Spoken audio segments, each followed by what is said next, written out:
sometimes the orbs that are seen will group together and make what looks like a phantom car. And those phantom cars will come directly at people from side areas that are no longer existent. And they will essentially, quote, careen at people that are driving their cars normally on that road. You think that a lot of this activity is focused and directed at people who enter the cemetery or woods and visit it willingly and with that intention. But these are people who are just on the road trying to get to where they need to go, driving past it, and all of a sudden they become a target. Exactly. Sometimes people see an entire car body. Does it ever just look like two headlights in the rear view? It does. Because of orbs? But normally it looks directly oncoming traffic. And it's mostly because the old road that was closed down that is no longer there at all. The one with the closed sign in front of it when you walk in?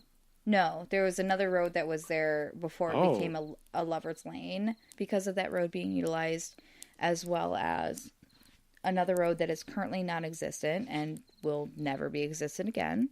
Mm-hmm. People often see cars careening at them, and more often than not, it's things that look like headlights that are either rushing up on their back area or directly towards them, which oftentimes makes them veer off of the road. It does lend a little bit of credibility to maybe old school cars careening out of that area after they may have dumped bodies. That's one of the things that people tend to attribute towards lending some sort of credibility to Capone and or mobsters dumping bodies in the quarry pond. My brain says that it would be kind of a drive, and there's so many other areas that you could have dumped a body prior to reaching there. Well, here's a thought, and this is just me playing devil's advocate on this topic. Don't you feel like you would kind of want to make a drive in an effort to have it not be tied back to you as closely? It's been pretty well known that he dumped a lot of bodies in the Cal Sag. Which isn't too far. It's not too far. It just also... I mean, they'd have to drive to get to the Cal Sag, too. Yeah, but I also feel like before Cal Sag, if you're traveling... There are so many streets that filter into suburban streets. For me, it feels like there's a lot of different avenues that they could have dumped their bodies prior to coming all the way out, finding an incredibly small cemetery. On a regular basis, people pass that and have no idea. It's a really popular story, though. Right, but also take into account, too, that when you find out a piece of information, whether or not it's completely 100% accurate and whether or not you have proof, if it's something that becomes, especially in the last several years, more, let's call it viral, right? It becomes the whole and only truth. Okay, but yeah, I mean, it's a legend. It's a widely told story. Right. There are often clouds that seem to be either in the sky or a dark mass that comes from one or more different corners in the cemetery. Oftentimes, the people that see them will see them continue to stay the same shape and move toward them. There are often blue lights seen in the cemetery and or across the road. I've heard stories about the red lights that show up, which to me is kind of like not a great vibe. It might denote that they feel that entity might be stronger. So EVPs are registered in the cemetery and sometimes in the woods behind the cemetery, but more often than not, it's less recorded than any full-bodied and or intelligent apparitions, or oftentimes these apparitions will speak passively to the person that's in the cemetery. In 2006, Ken Melvoin-Berg had encountered a young boy that had lost something. Ken understood that it was money. He, quote, lost himself and waded into the pond, put his hand down and picked up a 1942 Walking Liberty $50 coin. What happened after he found it? He just found it and was the kid still there? Mm-mm. Okay. So he had understood that that was a coin he was looking for. And then as he had come out, his friends were like, "What are you doing?" In addition to sometimes children running about, which obviously, as it was a picnic spot, and obviously there are a few children that are buried in that area. Yeah. The gatekeeper, also known as the caretaker. Some people think that he is the last caretaker, the Fulton gentleman that I had spoken about earlier. Mm-hmm. I just feel as though it may be an entity that is trying to protect the cemetery. I feel like it's a manifestation. The gatekeeper often reveals himself to people in different ways. And some people assume that he's a demon that is protecting the cemetery. I feel like it comes from a good place. He would appear on the pathway towards the actual cemetery. Yeah. And especially if you're going there at night, you have to take a different pathway. You can't park anywhere near. I mean, yeah, you're not parking at Rubio. It's roped off. Correct. And there's police officers that look for flashlights. But there's a different way to go back through the woods to get onto the main pathway. Please don't. Don't do it. People oftentimes would see an expanse of the trail, especially in the night. People that are generally respectful would normally look at the closed gates and walk backward from it because of respect. A lot of times, if the cemetery gate was closed, people would try to enter. The gatekeeper appears when he assumes that they haven't heeded any warning. He's often been known to show up in a lot of different capacities, mostly at a turn-of-the-century garb. So stories that I've read have seen him almost always in his 70s, almost always with a shotgun, and sometimes with a dog that resembles a Doberman Pinscher that will follow the people that are offending him outside of the gates. Oh, okay. The stories that I've heard are always a dapper gentleman. Yeah, and the turn of the century garb, I've always known and seen him as being like a very dapper. The top hat and the cape consistently pop up from a lot of stories that I know personally, as well as research stories. But I feel like you should listen to him. I agree. I've heard stories of people walking down the trail at night, and this is where the stretching comes back into play. It's a really quick walk, but sometimes people perceive it as longer, which we talked about a little bit earlier. Sometimes the people that would be able to see him or feel that that presence was there would continue forward. If the gates close and you feel a little bit ooky and you turn around, it's something that will be not great for you. The general belief for people that care about this area are when you see the gatekeeper or the gate is actually closed, the gatekeeper will just give you warnings. Sometimes if you're trying to provoke the spirits in the cemetery, people have been known to see him directly before somebody acquires something that looks like an attack.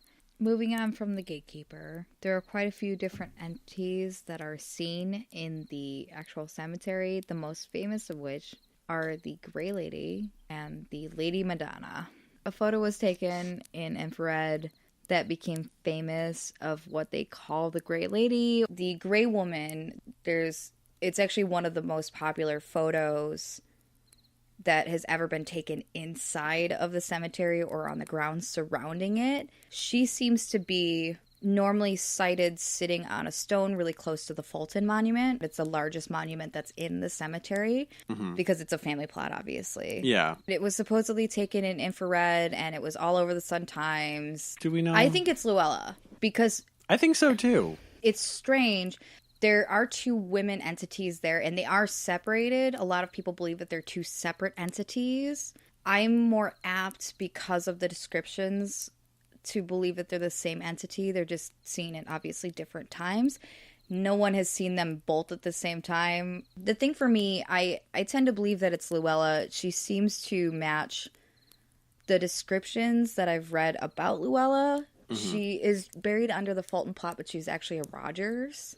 Infant daughter is her daughter. So that's Emma, the 13 days old one. Which I didn't know. The Grey Woman, once again, that infamous photo just depicts her sitting on essentially kind of like a bench stone And the thing for me that kind of bothers me, she seems to have a shadow. It was supposedly taken during the day with an infrared camera, which also seems a bit odd for me. Yeah. People often see shapes in the cemetery, so if they don't see a full-fledged apparition, they'll see shadows that kind of float towards them or shadows in the trees. Some people have said that they've watched smoke or different colored smoke wander at them and intelligently essentially follow them. Think like the density of vape smoke. I know. Brad and his cloud of lies. Have that vape smoke follow you around the cemetery and stay as dense as it started. Sometimes people will walk at the smoke, and instead of it getting larger, it stays the same size. That feels ominous. The Lady Madonna, or the Madonna of Bachelor's Grove, or the White Lady, she's often seen walking near the Fulton Monument or up and down the path closer to it. And it's her more clearly visible, almost white. But she's often seen carrying a child and crying. Oh. Or approaching visitors crying and asking where her daughter is. Oh, honey, no. Yeah. Emma, the infant daughter, her actual stone is in the Tinley Park Historical Society.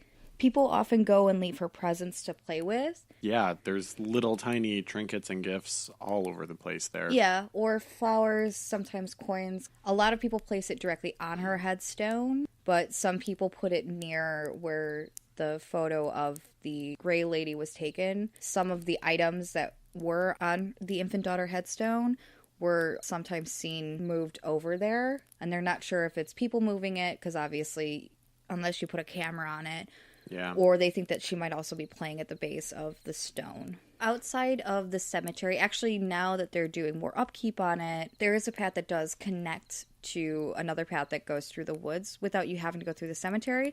The cemetery a while back, this is what we were talking about with what you were told was the witch's grave. There used to be a drainage ditch there. You could get down to the quarry pond but couldn't get across to the woods.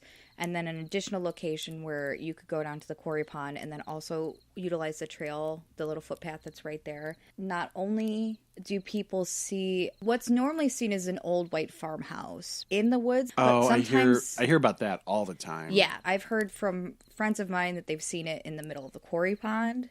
Some people have seen it in the cemetery, but a lot of people see it in the woods. For some people, they try to walk towards it. Yeah. And it goes farther away. Right. There are candles lit in the windows. And I've heard the candle thing, but I've heard it way less than I've heard porch lights. Oh. It doesn't make sense for how it's portrayed that there would actually be running electricity. So I could understand why candles would make more sense. I've also heard it described as a blue house before, too. I haven't heard blue, but that doesn't mean anything. I've heard a couple times that some people have been able to make it onto the porch. I don't believe that, but there is a common legend that a lot of people do believe that if you make it into the house, you don't come out of it. That is the other thing that I've always heard. Right. The stories I've heard about it is that it's almost like that the parallel dimension that they use in Insidious. The further? Yeah. People say that if they make it inside, that it's believed that time moves slower because it essentially is a different dimension. I've never seen any evidence that anyone's made it inside. Yeah. In addition to that, a lot of people say that there's no surety that there is a farmhouse, but there are two separate foundations back there. There's also a well. So if you look hard enough under the brush, you'll see a little bit of the foundations left. There's actually a well by both of the foundations. Oh. Each one of the houses had their own well. It's really in the brush. It takes some searching, but there is a third foundation back there that's pretty big, and that one has two wells. I don't remember that one. I don't know about the third house. There is obviously evidence that houses were on that land, especially because, that land had settlements on it. Another one of the legends from the woods is that there is a farmer and his dog that do often appear. Sometimes people say that it happens in the same night that they see the house, and they think it might be his house. And he has like an old hunting dog. So there's a lot of different ways that people have described it. Some people say it's a Doberman Pinscher, and some people say it's a German Shepherd. What I've heard the most, what are those hunting dogs? Bloodhounds? Bloodhounds. A lot of people say it's a bloodhound. With that comes the fact that people sometimes think they hear one singular dog barking in the woods, and local legend says that if you hear the singular dog barking in the woods, it's just checking to make